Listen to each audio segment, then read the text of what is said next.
ओम पूर्णमदः पूर्णमिदं पूर्णात् पूर्णमुदच्यते पूर्णस्य पूर्णमादाय पूर्णमेवावशिष्यते. So today we are taking up the issue which has been raised by Tarun about the origin of Indian people. Now there have been variety of theories in this respect. There are historical evidence. There are theories which are without historical evidence. So let us have a look at it first, and then we will continue on the chapter 18 of Bhagavad Gita.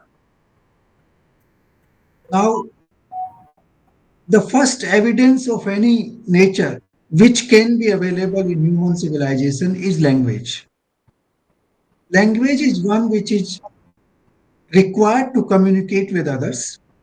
So, as soon as the people originate or they take birth, they start some sort of language.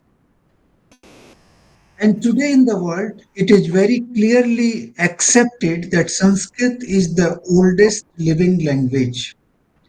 There is no language older than Sanskrit known to mankind today. If you look at Encyclopedia Britannica, it clearly says that there are 12 groups of European languages that have their origin in Sanskrit.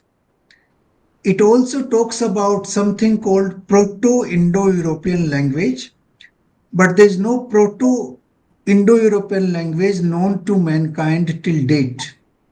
No evidence of such Proto-Indo-European language has been found. The oldest language is Sanskrit in the group.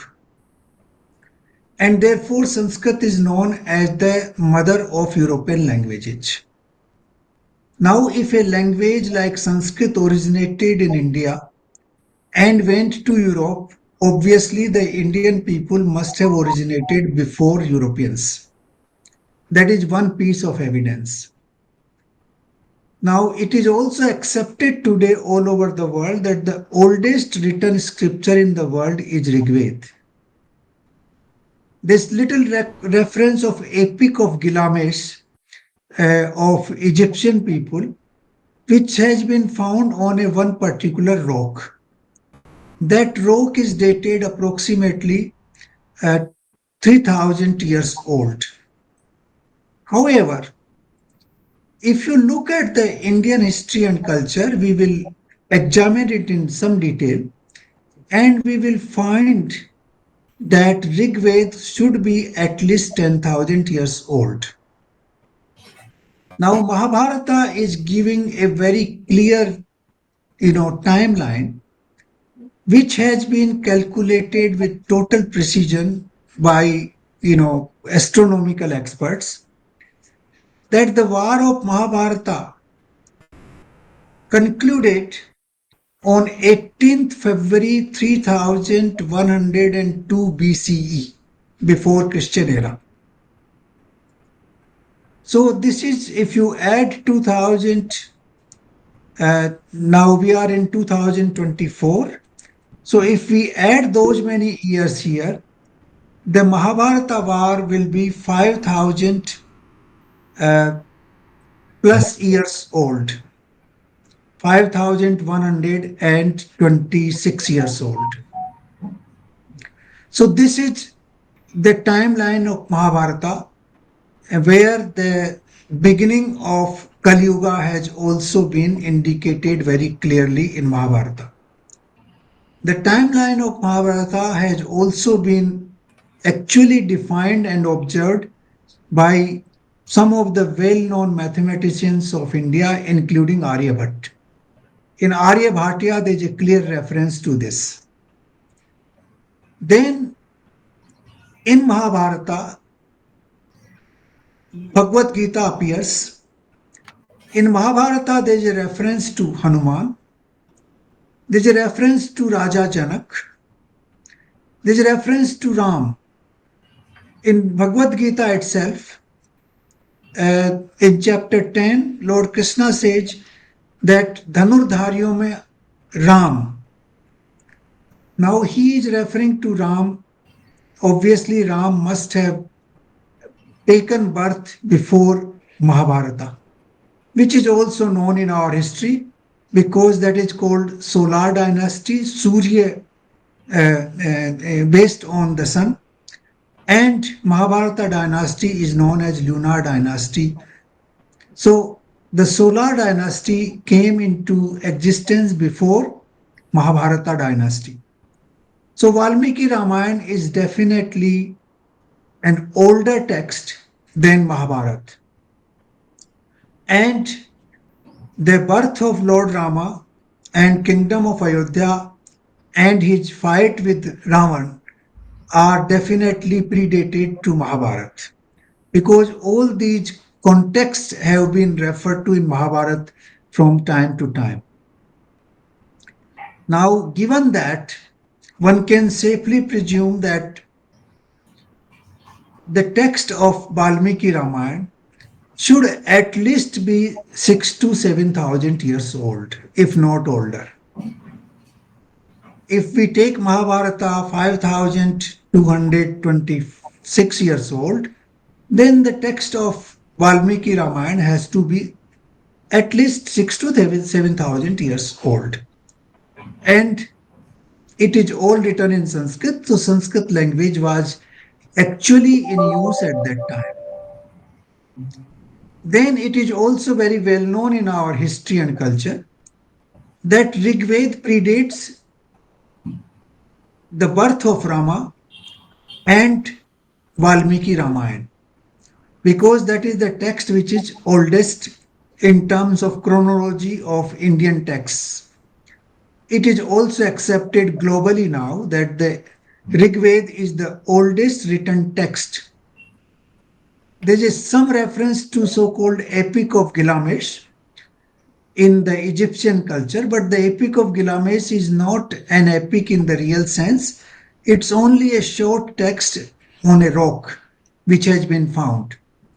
It is not existing in unbroken form like the text of Rig Veda, which is verse by verse appears in the text.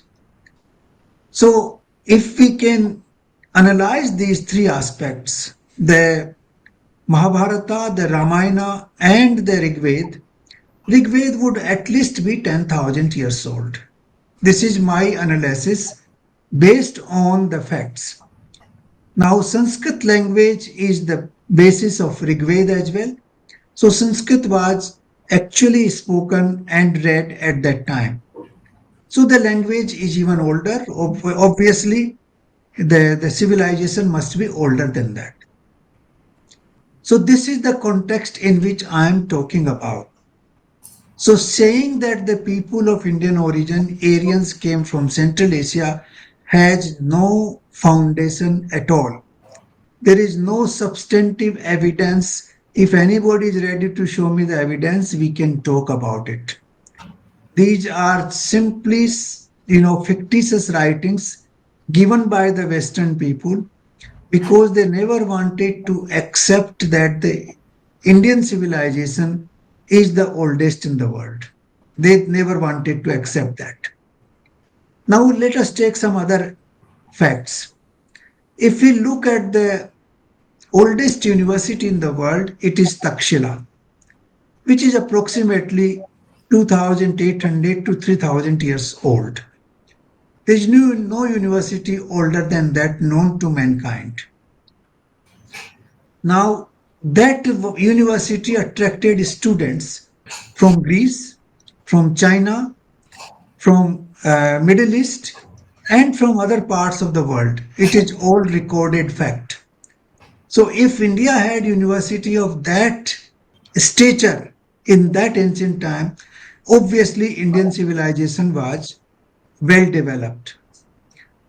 Even the modern studies on economics, Madison's book has very clearly, in fact, uh, Madison was appointed by OECD countries to analyze the history of economic history of the world, and he and his team did a detailed study.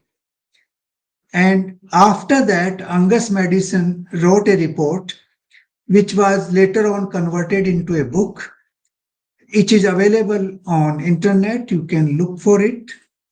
It clearly says that India controlled at least 34% of global GDP and global trade for more than 1700 years. That is from zero, that is the Christian era zero, till 1720. Now he has undertaken the study of economics from Christian era zero. He has not gone before that. If you go before that, at least for 1000 years before Christian era, India remained the most dominant economic force in the world. So at least for 2700 years, Indian economy dominated the global economy. Then if you analyze the records of the shipping from one country to another and the mariners who traveled, you will find that the Indians were dominating the shipping routes all around the world. All these are historical records that are available. So, based on these records, and then we have these Bhimbteka caves which have been found in Madhya Pradesh, which are now dated somewhere between 30,000 years to 100,000 years old. So, if we take the average of the two, they are at least 70,000 years old. And the life was in existence at that time. It has been clearly indicated by those caves. So, given all this evidence, we can easily conclude that Indian civilization was the oldest. From there, the language traveled to Europe. We also called Indo-Arabic numericals. This is a word which you can hear from anybody. These Indo-Arabic numericals are the numericals, the mathematical, the arithmetical texts which traveled from India to Arab world and then to Europe.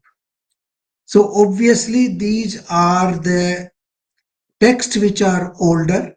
These are the inventions which are older than Europe itself. So obviously Indians had their own existence much before Europeans came into existence. They never traveled from Central Asia. They have their own origin. This has also been confirmed by a clear text in actually Vishnu Puran, which clearly defines the boundaries of India, which were existing in older times. So, given all these are some of the facts which I wanted to mention to tell that Indian civilization existed long before Europeans and Central Asians came into being. India was a nation at that time itself. Now let me read out this, you know, uh, text from Vishnu Puran. It is from Vishnu Puran, which defines it is 231. That is the Skand 2, chapter 3, and then the slok number 1, then slok number 31, and slok number 32. These three verses from Vishnu Puran, they define the boundaries of India. The 231 defines like this: the country that lies north of the ocean and south of the snowing mountains is called Bharat. There dwells the descendants of Bharat. Then the next one, 2331. Rishabh was born to Marudevi. Bharat was born to Rishabh. Bharatvarsha arose from Bharat and Sumati arose from Bharat. That is the name how the Bharat came. Then the 2132. This country is known as Bharatvarsh. Since the times the father entrusted the kingdom to his son Bharat, and he himself went to forest for ascetic practices. Now this Bharat, uh, this is one reference in the Puranas, but there is also, Bharat is associated with the younger brother of Ram, Bharat, who ruled in his absence. Then Bharat is also associated with the son of Dushyant and Shakuntala, who was Bharat. And then there is a reference here uh, in the Vishnu Puran about Bharat. So Bharat has been in existence as king in variety of ways, and that has given name to India as well. So this is how I look at the nomenclature of India and the history of India, that at least we know for sure that Indian history is at least 10,000 years old. The Rig Vedas cannot be more recent than 10,000 years. In fact, it go beyond that. Now, why it goes beyond that, I will also refer to a text in Bhagavad Gita in chapter 4, the very first verse.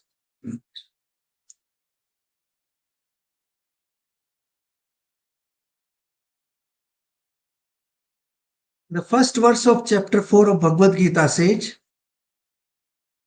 मैंने इस अविनाशी योग को सूर्य के लिए कहा था.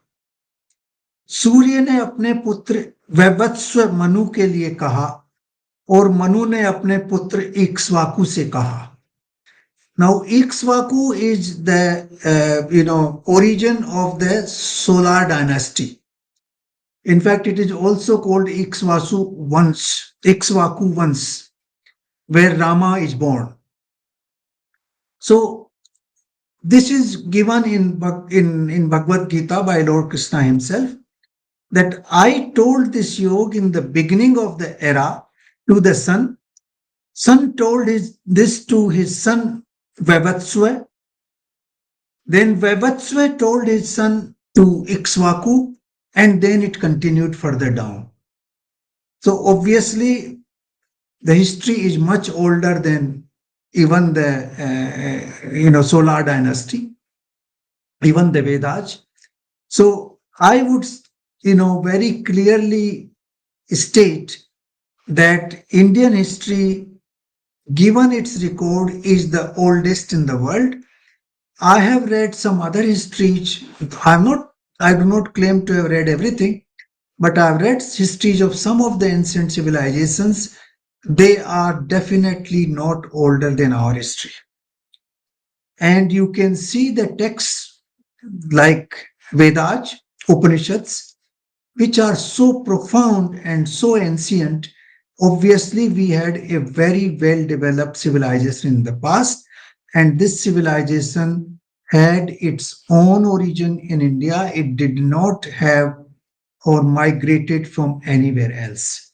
So, this is my clear view on this issue. Now, how the human being originated, that's a spiritual text, and I will deal with that also slightly. Now, this is the historical part. Now, the spiritual part, birth of a human being. Birth of a human being is a very interesting subject as well. And we must analyze this little bit. I will again quote Bhagavad Gita on that. And we will go to chapter 15 actually. And we will take verse number 3 first. हे अर्जुन, मेरी महत ब्रह्म रूप मूल प्रकृति संपूर्ण भूतों की योनि है, अर्थात गर्भाधान का स्थान है, और उस योनि में मैं चेतन समुदाय रूप गर्भ को स्थापन करता हूं. उस जड़ चेतन के संयोग से सब भूतों की उत्पत्ति होती है. नव भूतों की उत्पत्ति, the origin of human is very clear, that the nature is the womb, and the Parashakti of the Supreme, the power of consciousness is the one which impregnates it, and then the life force arises. That is the, you can call it the principle of the origin. Now he also talks about in verse number 5 that how the human being is put into existence. Now he says, "Hey Arjun, प्रकृति के तीन गुण हैं, सत्व गुण, रजोगुण, तमोगुण। ये प्रकृति से उत्पन्न तीनों गुण अविनाशी जीवात्मा को शरीर में बांधते हैं." So they put these, because of the three gun, we are talking of these three qualities in chapter 18 also. They are the one that are responsible for binding the human soul into human body. So this is what has been referred to. These are some of the fundamental texts of how the humans arose. So giving an analysis of this nature and then tracing the what we call yug. Yug has been defined for 4.32 billion years of time. That is one day of Brahma. Now, all that has been described in a very systematic way in our Shastras, which you will not find anywhere else in the world. So, very clear conclusion should be that our ancestors were very well developed. Our civilization was the most developed, and that civilization is the oldest, which gave language to the world, which gave mathematics to the world, which gave spiritual knowledge to the world, and which also gave economic prosperity to the world. So, this is what I would conclude in response to Tarun's question today. If you have any question to that, we can discuss those later on. But now we will go back to our, chapter 18 of Bhagavad Gita.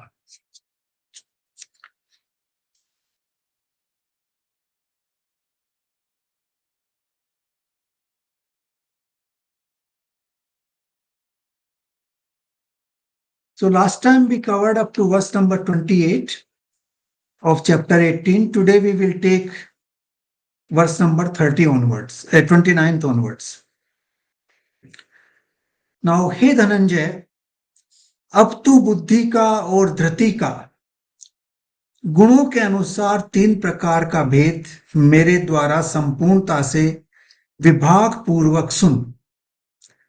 Now, in this chapter and also in chapter 17, Lord Krishna is analyzing in detail the impact of sattva gun, rajogun, and tamogun.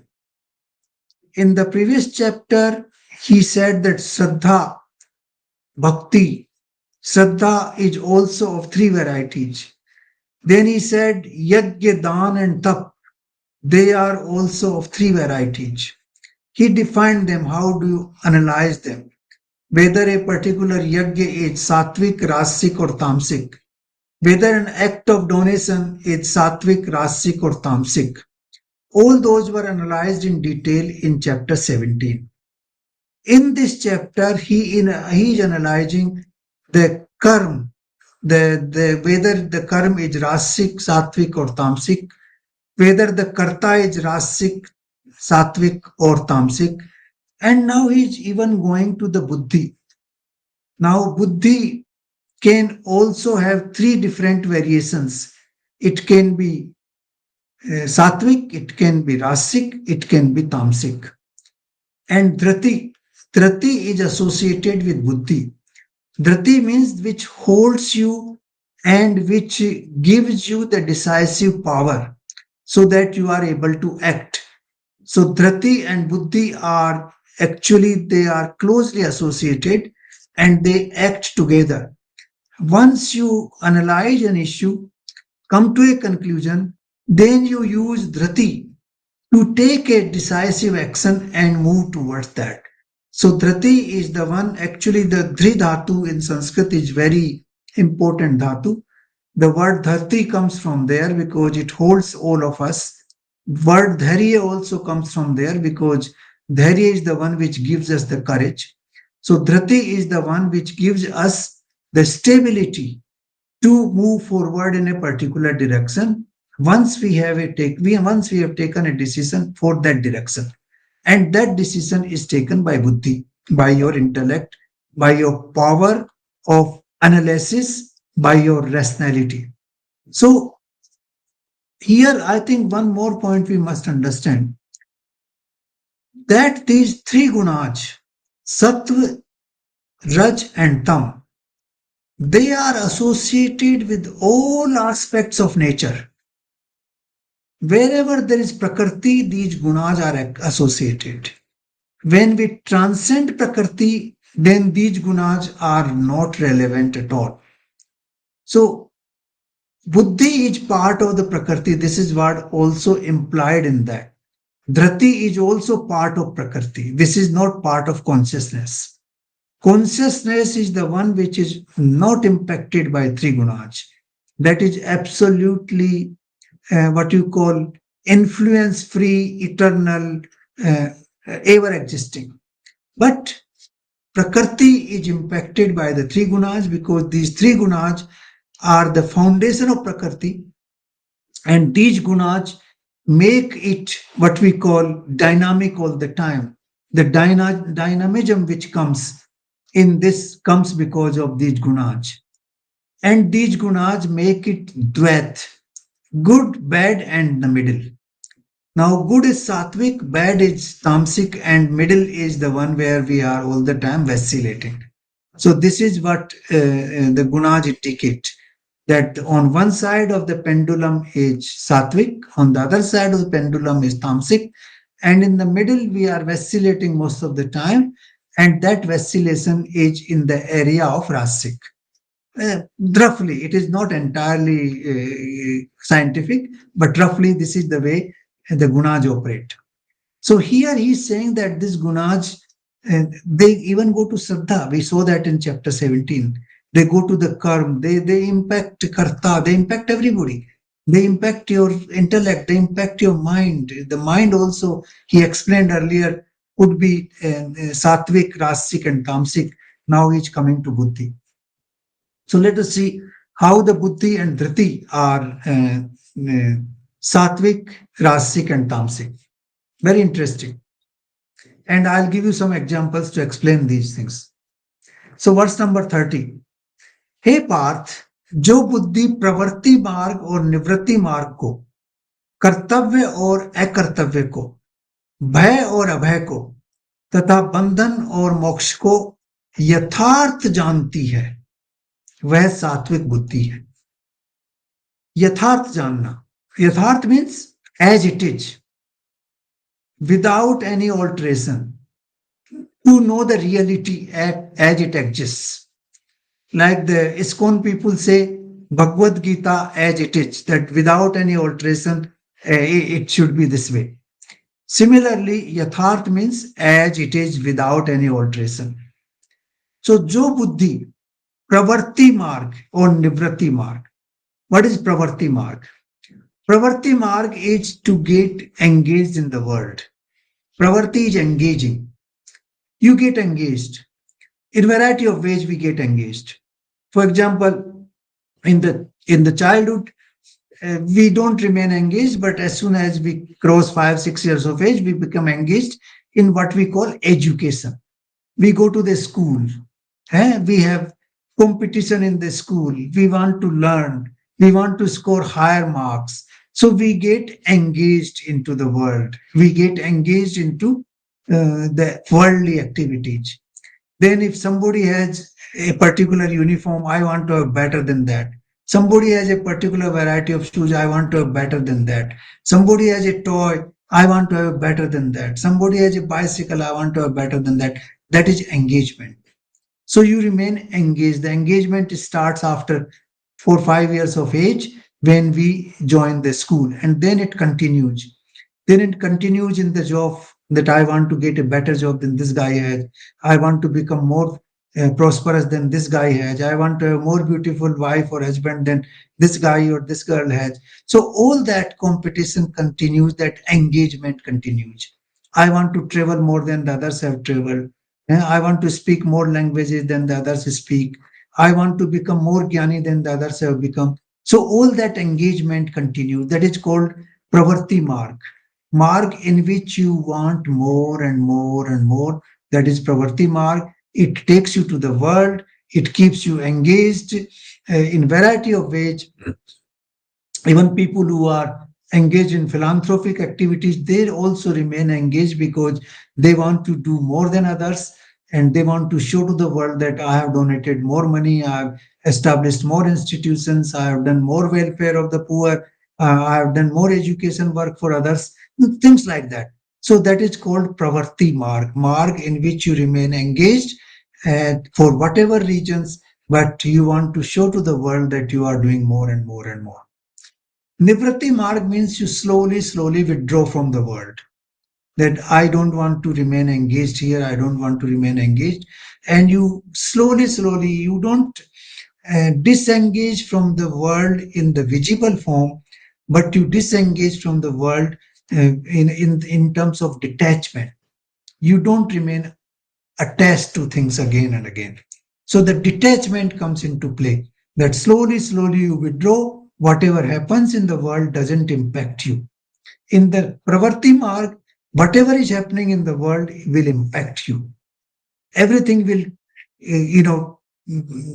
make an impact, and your mind will be vacillating all the time. Whether I should do or should not do, should do this, should do that. All those dualities will keep arising.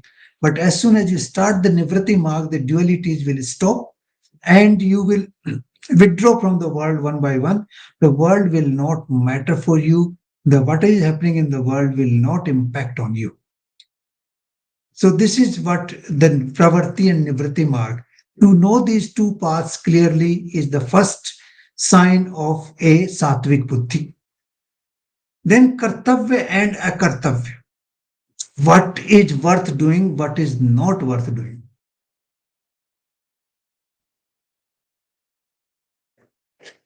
Now, here again, like Arjun, whether he should fight the war or not, that is where the whole Bhagavad Gita starts.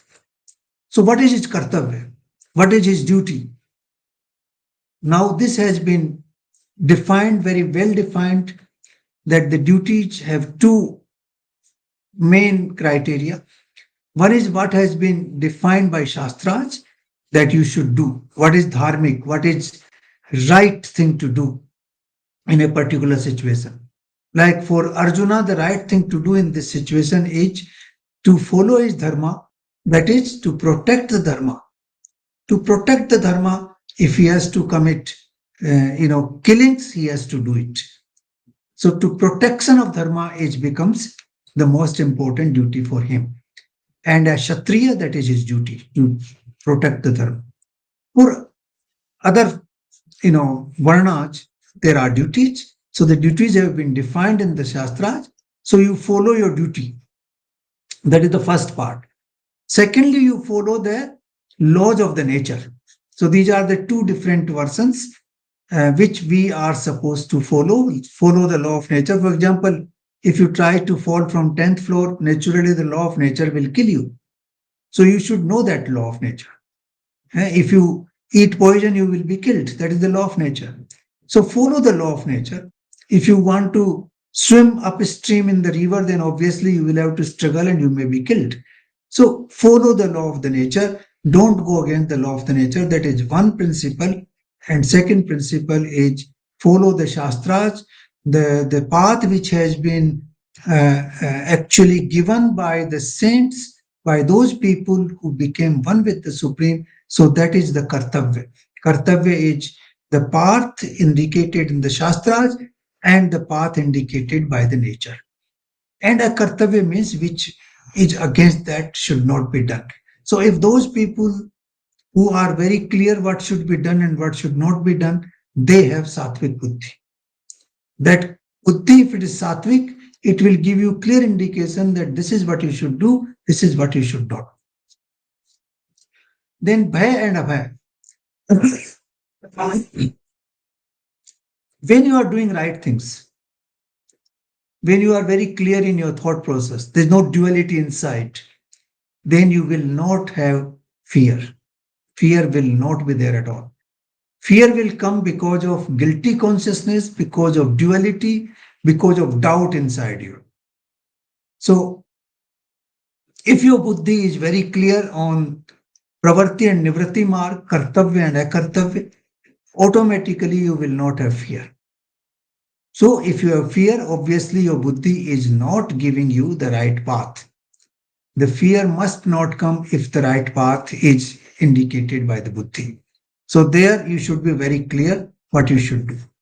Then, bandhan and moksha. The buddhi which is leading you towards bandhan, leading you towards engagement, is obviously not sattvic.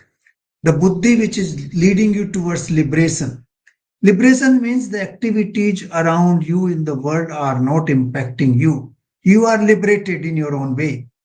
You are not impacted by others. That is liberation. The others, whatever they do, is not, impacting on your thought process, not impacting on your action, not impacting on your emotions. It does not mean that you do not engage into the world, but you engage into the world, but you remain detached from the world. So that concept gives you moksha.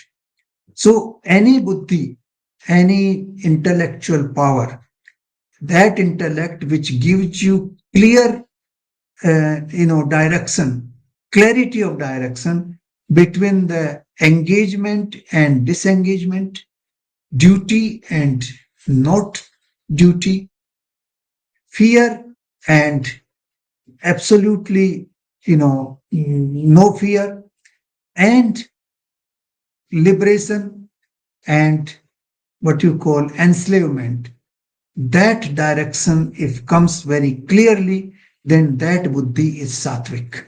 It will clearly tell you that this is your duty, this particular path will lead to your liberation, this is the path of engagement, this is the path of detachment, this is the path of moksha, this is the path of engagement. All that is very clearly given to you.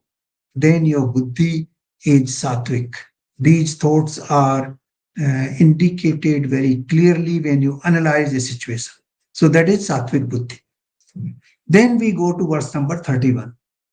हे पार्थ, मनुष्य जिस बुद्धि के द्वारा धर्म और अधर्म तथा कर्तव्य और अकर्तव्य को भी यथार्थ नहीं जानता, he is not able to understand the reality, what you should do, what you should not do, what is your dharma, what is adharma, then that buddhi is rajasic buddhi. That means you continue to have doubts, you continue to have dualities, what is right for you to do, what is not right for you to do, you are not able to decide. Then what is your duty in a particular situation, what is not your duty, you are not able to decide. Actually, duty, kartavya and akartavya actually emanate from dharma and adharma. So the fundamental here is that you are not able to decide what is dharma, what is right thing for you to do under a given circumstances. Then your intellectual power is rajasic, it is not sattvic. You don't have that clarity. I'll give you some examples once we finish verse number 32. So let's go to verse number 32 now. हे अर्जुन, जो तमोगुण से घिरी हुई बुद्धि अधर्म को धर्म मानती है और इसी प्रकार अन्य सभी सिद्धांतों को विपरीत मानती है, वह बुद्धि तामसी है. Now, those people who understand that this is my dharma, then which is actually not correct, but he considered this as your duty and dharma, then obviously that is tamasic. Now, to understand this, let me take a few examples. Since I have had the pleasure of living with variety of people, I think I'll take a few examples. Now, I know some people even today, those who have become used to chewing gutka.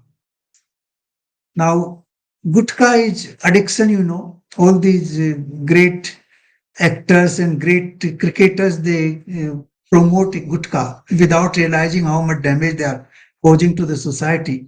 But their greed actually propels them to do it. Now that is what is called tamasic buddhi. Now these cricketers and these cine actors, Bollywood actors, they are very rich. They are famous. They don't need. They are not starving. They have huge bungalows. They don't need money for this. But still, they are engaging into an activity which is totally destructive, which is impacting the health of millions of people who trust them. This is called tamasic buddhi. They decide this particular action because their buddhi is tamasic. They are not able to decide what is right, what is wrong, what is dharma, what is adharma. So that tamasic buddhi leads them to this particular decision. So they engage into promoting gutka and they cause untold miseries in the society because of this tamasic buddhi. Obviously, they will have to suffer in their next birth because of that. So this is one example of tamasic buddhi. Let's take rajasic buddhi. Now, if we know, some people who are rich, who are powerful, now they want to engage into variety of activities. For one reason, that they want to become more popular in the society, they want to acquire prestige, perhaps they want to acquire more wealth and power for those reasons.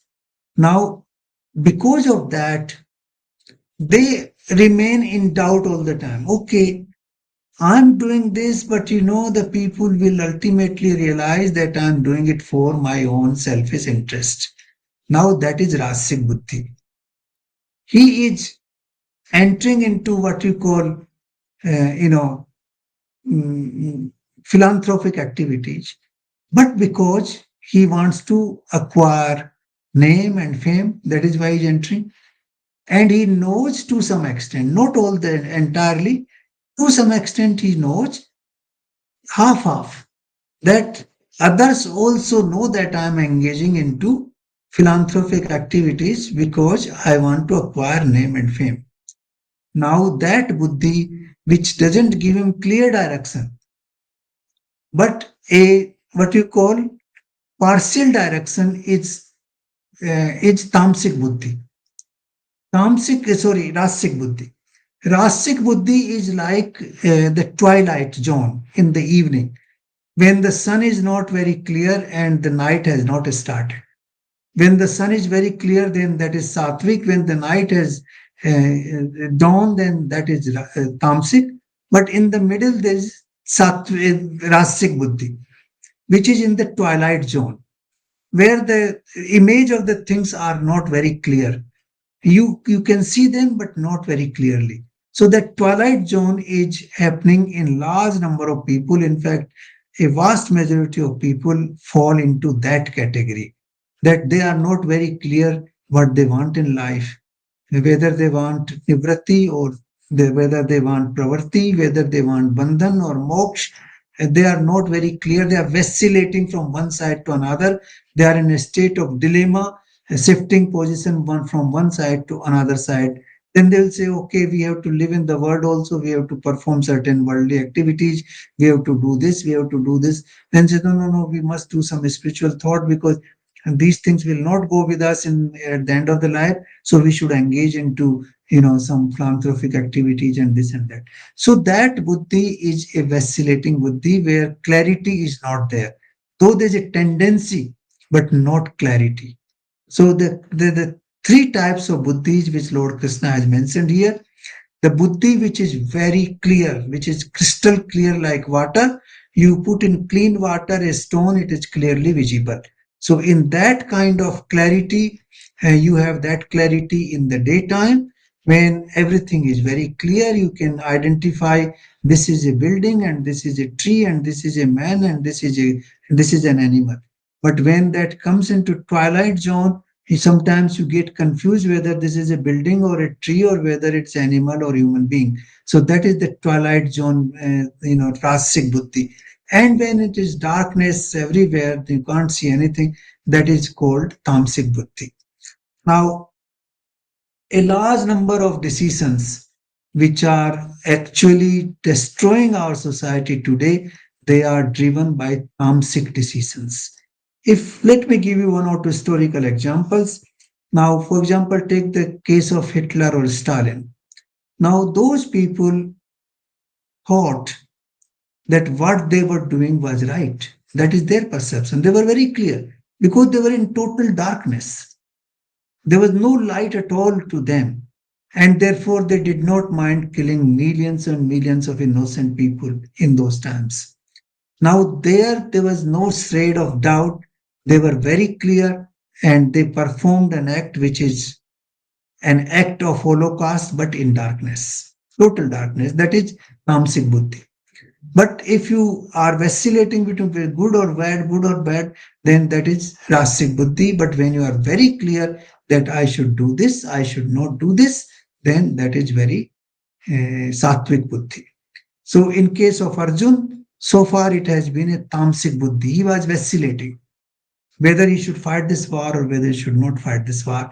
By end of this chapter, he will become very clear, and then his buddhi will stabilize, and that will become sattvic. So, two sattvic buddhi has absolute clarity on everything. It gives you correct direction. Now, what you follow is up to you, but it gives you a correct direction. But tamasic buddhi behaves exactly opposite. Because there's no light there at all, so it only you know gives you direction in darkness, and that is the opposite direction. That is why we say that vinas kale viprit buddhi, that viprit buddhi comes from tamasic buddhi. When the destruction falls, then you follow that kind of uh, you know intellectual progress. So this is where I would end today, and we will continue to analyze this chapter further down. But the fundamentals of this chapter are based on the three gunas, which Lord Krishna said actually in chapter 15, that these three gunas, the prakriti driven by three gunas, that prakriti decides how human being is conducting himself in the world, because he is driven by these three gunas, and therefore we must analyze based on our conduct which guna is predominant in our personality, because everybody has three gunas. Nobody can claim that I don't have a particular guna. It is impossible. The quantity and the quality of a particular guna dominates, and then you become either more sattvic or more rasic or more tamasic. So this is what we should try to move from tamasic to rasic to ultimately sattvic, and then go beyond all the three. That stage will come later. But as of now, we should analyze our conduct, our behavior, in which kind of buddhi is dominant in our personality, and how we can make it sattvic. So that should be our effort. Thank you very much.